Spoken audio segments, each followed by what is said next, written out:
जय गायत्री विद्यार्थी मित्रों, स्वस्तिक एजुकेशन कैंपस में आपका फिर से एक बार स्वागत है। तो कक्षा 3 में विषय आज हम आसपास पढ़ेंगे। ठीक है बच्चों। देखो बच्चों, प्रकरण 13 हमारी संवेदनाओं की साझेदार, यह हमने कहानी पाठ्य पुस्तक में पढ़ ली थी। ठीक है बच्चों, आज हम स्वापोथी में पढ़ेंगे। ठीक है बच्चों। तो यहाँ हमें दिया गया प्रश्न नंबर 1, कोष्टक में से उचित विकल्प चुनकर रिक्त स्थानों की पूर्ति कीजिए। ठीक है बच्चों। तो पहला है, खाली जगह की दादी को सब्जियां काटना पसंद है। क्या बोला गया है कि खाली जगह की दादी को सब्जियां काटना पसंद है। तो बाजू में हमें दिए गए हैं वो है विकल्प दिए गए। देखो बच्चों, तो यहाँ मीना, टीना, सीमा, तो जवाब में क्या आएगा? सीमा। तो यहाँ हम सीमा लिखेंगे। ठीक है बच्चों। अब दूसरा, रवि भैया खाली जगह में पढ़ाते हैं। तो विद्यालय, कॉलेज, पाठशाला, तो हम लोग क्या लिखेंगे यहाँ पे? कॉलेज। तो यहाँ पे हमें कॉलेज लिखना है। ठीक है। अब तीसरा, रवि भैया को खाली जगह सुनना बहुत ही पसंद है। रवि भैया को क्या सुनना पसंद था? संगीत। तो हमें ये विकल्पों में से सही विकल्प चुनकर हमें यहाँ लिखना है। तो संगीत हम लिखेंगे। ठीक है बच्चों। अब आगे,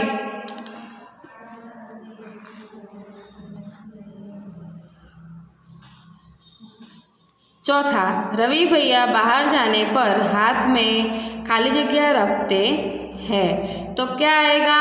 सफ़ेद छड़ी। क्या लिखेंगे हम यहाँ? सफ़ेद छड़ी। ठीक है बच्चों।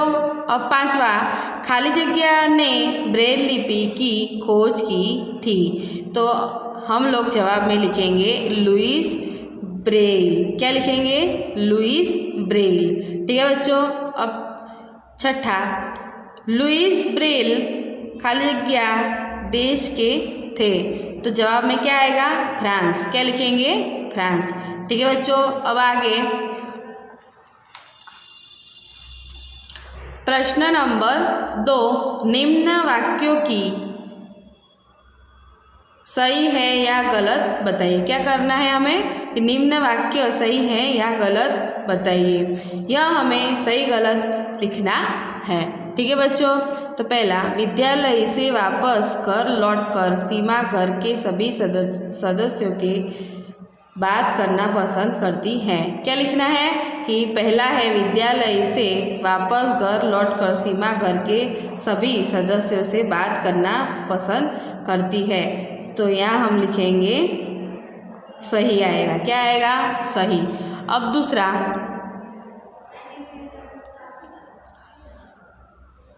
सीमा की दादी को काम में हाथ बटाने पर वे नाराज हो जाती है। तो यहाँ हम क्या लिखेंगे? सही। क्या आएगा? सही। अब तीसरा, रवि भैया स्वभाव से गुस्से वाले हैं। तो रवि भैया स्वभाव से अच्छे थे, तो गुस्से वाले नहीं आएगा। तो यह हमें गलत करना है। क्या करना है? गलत करना है। अब चौथा, रवि भैया घर के सदस्यों की आवाज़ पहचानते हैं। तो यहाँ हम क्या लिखेंगे? सही आएगा। क्या आएगा? सही आएगा। पांचवा, फुटबॉल टीम में पसंद होने पर रवि भैया ने सीमा को डांट दिया। तो क्या आएगा? गलत। सीमा को रवि भैया ने क्या शाबाशी दी थी। तो यहाँ आएगा गलत। आया समझ बच्चों। अब आगे, प्रश्न नंबर 3, निम्न प्रश्नों के उत्तर 1-2 वाक्य में लिखिए। तो पहला है, आपके घर में कितने सदस्य हैं? कौन कौन? ठीक है बच्चों। तो हम जवाब में लिखेंगे, मेरे घर में माता पिता, दादा दादी और बहन हैं। क्या लिखेंगे? मेरे घर में माता पिता, दादा दादी और बहन है। आया बच्चों समझ में। अब आगे,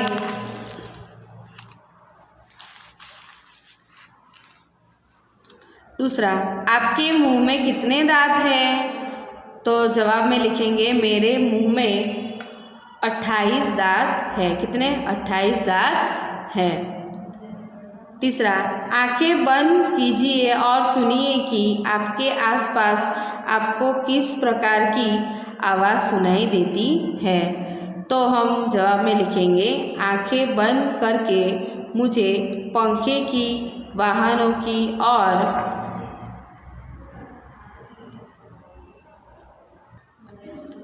माता खाना बना रही है वह बर्तनों की आवाज़ सुनाई दे रही है। ठीक है बच्चों, आपको भी अपनी साफ पोथी में ऐसे ही लिखना है।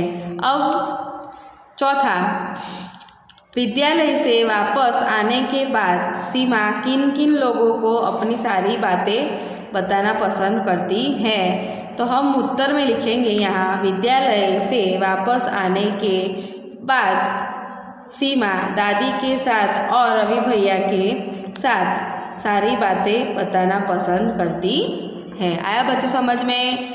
अब पांचवा, सीमा की दादी को किस प्रकार की मुसीबतें थी? क्या बोला गया है कि सीमा की दादी को किस प्रकार की मुसीबतें थी? तो जवाब लिखेंगे सीमा की दादी को पेट का दर्द के अलावा सुनने की और देखने की भी मुसीबतें है। क्या लिखना है कि सीमा की जो दादी है उनको पेट का दर्द भी था,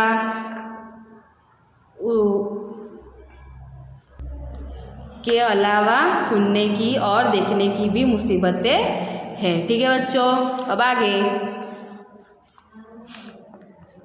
छठा, रवि भैया का स्वभाव कैसा है? तो हम उत्तर लिखेंगे रवि भैया का स्वभाव प्यारा और हास्यवाद करने वाला उनका स्वभाव है। सबको खूब हंसाते हैं। क्या है? क्या लिखना है आपको? रवि भैया का स्वभाव प्यारा और हास्यवाद करने वाला उनका स्वभाव है। सबको खूब हंसाते हैं। ठीक है बच्चों, अब आगे सातवां, ब्रेल लिपि किस प्रकार पढ़ी जा सकती है?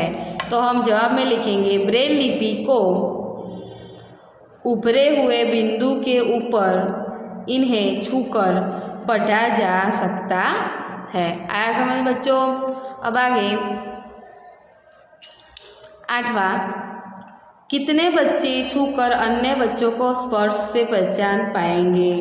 तो 3 बच्चे अन्य बच्चों को स्पर्श से पहचान पाएंगे। क्या लिखना है कि 3 बच्चे अन्य बच्चों को स्पर्श से पहचान पाएंगे। ठीक है बच्चों, अब 9वां, कितने बच्चे अन्य बच्चों को केवल उनकी आवाज़ से पहचान सकते हैं? तो हम जवाब में लिखेंगे 5 बच्चे अन्य बच्चों उनकी आवाज़ से पहचान सकते हैं। क्या लिखना है कि 5 बच्चे अन्य बच्चों को उनकी आवाज़ से पहचान सकते हैं। आया बच्चों समझ में? आपको भी अपनी साफ पोथी में ऐसे ही।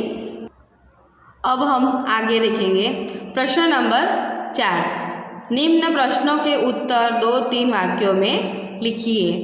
ठीक है बच्चों, अब आगे पहला, सीमा के पापा उसकी दादी को अखबार ज़ोर ज़ोर से पढ़कर सुनाते हैं। तुम बड़ी उम्र वाले लोगों की कैसे मदद करते हो?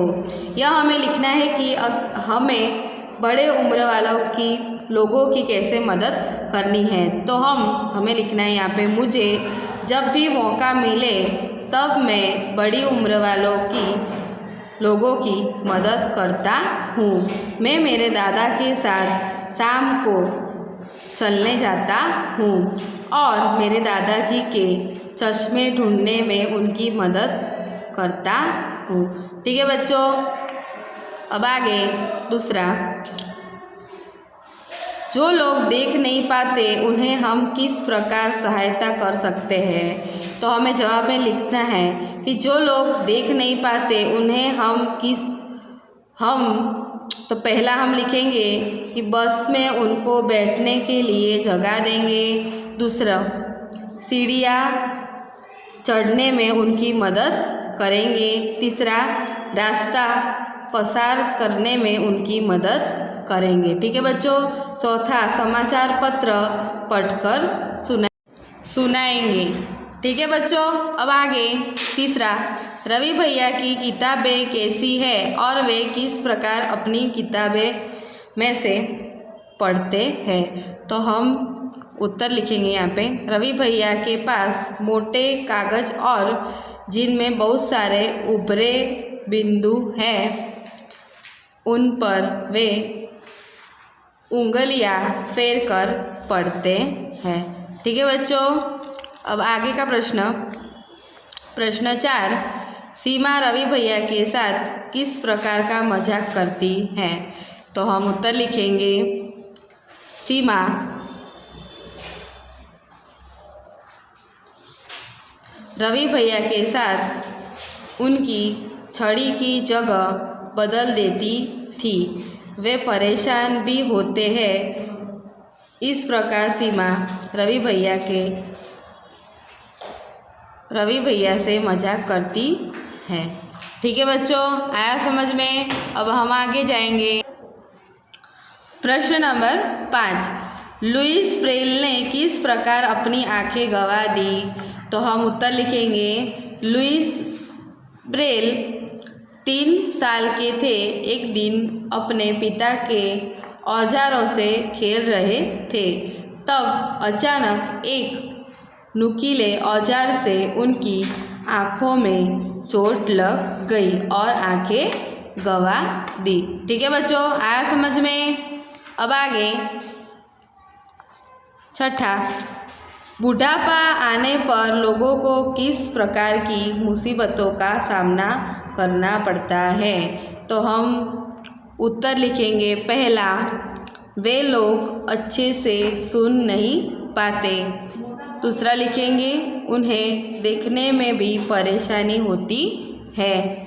तीसरा लिखेंगे, खाना खाने में भी परेशानी होती है। और चौथा, घुटने, कमर और पैर की परेशानी होती है। इन मुसीबतों का सामना करना पड़ता है। आया समझ में बच्चों। देखो बच्चों, आज हमने